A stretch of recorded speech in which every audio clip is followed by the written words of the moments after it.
আমরা দেশে এখন একেবারে স্পষ্টত দুইটা ভাগে ভাগ হয়ে আছে, বিএনপি নির্বাচন এবং ডক্টর মোহাম্মদ ইউনূসের সংস্কার। আমি কারোর পক্ষেই যেতে পারছি না, এই জন্য দুঃখিত। কারোর পক্ষে যাওয়ার সুযোগও নাই। বেশ কিছু কারণ আছে, আমি কারণগুলো আপনাদের সামনে ব্যাখ্যা করব। আপনাদের যদি আমার সাথে একমত হলেও জানাবেন, দ্বিমত হলেও সেই আপনাদের মন্তব্যের ঘরে জানিয়ে দেবেন। প্রথমত ধরেন, আমি নিজে আমার ব্যক্তিগতভাবে আমি নিজে চাই যে এখন এই মুহূর্তের কথা যদি বলি, তারেক রহমান ক্ষমতায় আসুক এবং বিএনপি ক্ষমতায় আসুক সামনের নির্বাচনে। আমি 5 তারিখের পরে আমার বেশ কয়েকটা ভিডিওতে আমি বলেছিলাম যে এই সরকারের যদি বর্তমান অর্থাৎ ডক্টর ইউনূসের যে সরকার, এই সরকারের যদি প্রয়োজন হয় তারা 5 বছর 10 বছর 20 বছর যতদিন ইচ্ছা থাকুক, কোনো সমস্যা নেই। আমি নিজেই বলেছিলাম। ডক্টর মোহাম্মদ ইউনূসের হাতে সেই সুযোগটা ছিল এই দেশের যে কোনো ধরনের সংস্কার করা, এবং এমনকি দেশের জাতীয় সঙ্গীত, দেশের গণতন্ত্র, এই কি বলে সংবিধান,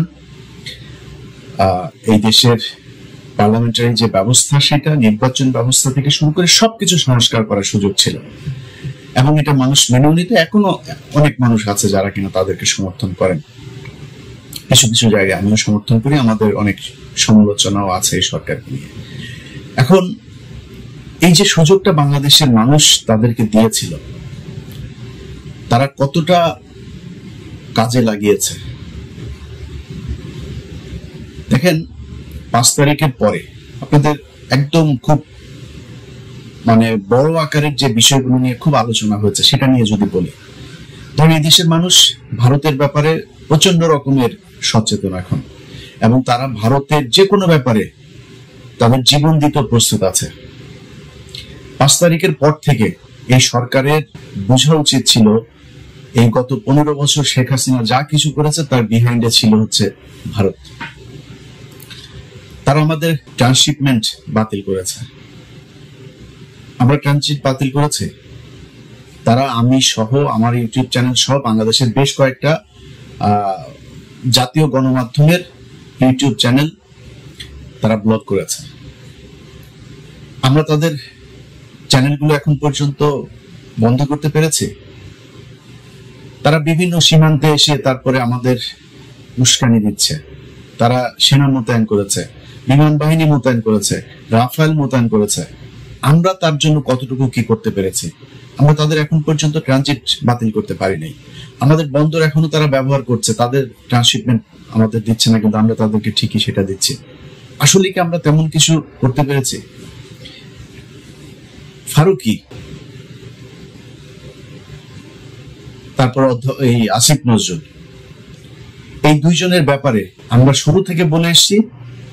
সারা বাংলাদেশের আমার মনে হয় 95% মানুষ সবাই চেয়েছে, সবশেষ ছাত্ররাও চেয়েছে। ছাত্ররা যখন আমার ব্যক্তিগতভাবে আমার সাথে ছাত্রদের একটা দূরত্ব তৈরি হয়েছিল, মাহফুজ বলেন, আসিফ বলেন, নাহিদ বলেন, হাসনাত, সার্জিস, সবার সাথে একটা দূরত্ব তৈরি হয়েছিল।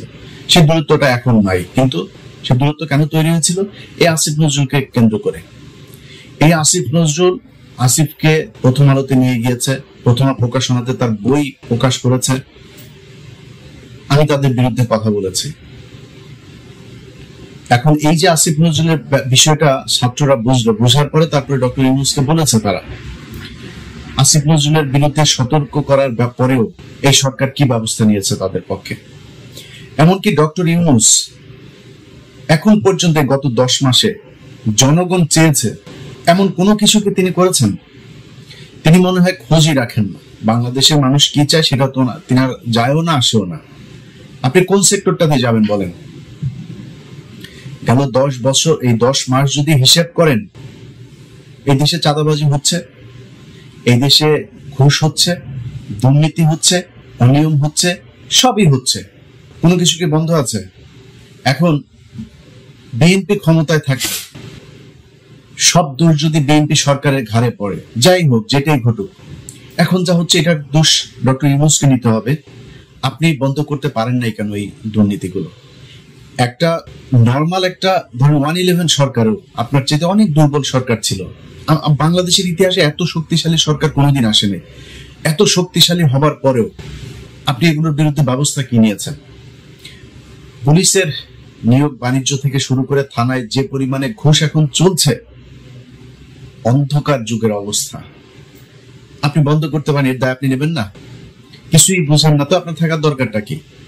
হঠাৎ করে এসে রাগ করে বলেন আমি তো থাকতে পারবো না, আমি থাকবো না। তো গার্লফ্রেন্ডের সাথে মান অভিমানের বিষয় না তো, না, এটা দেশ চালানোর ব্যাপার।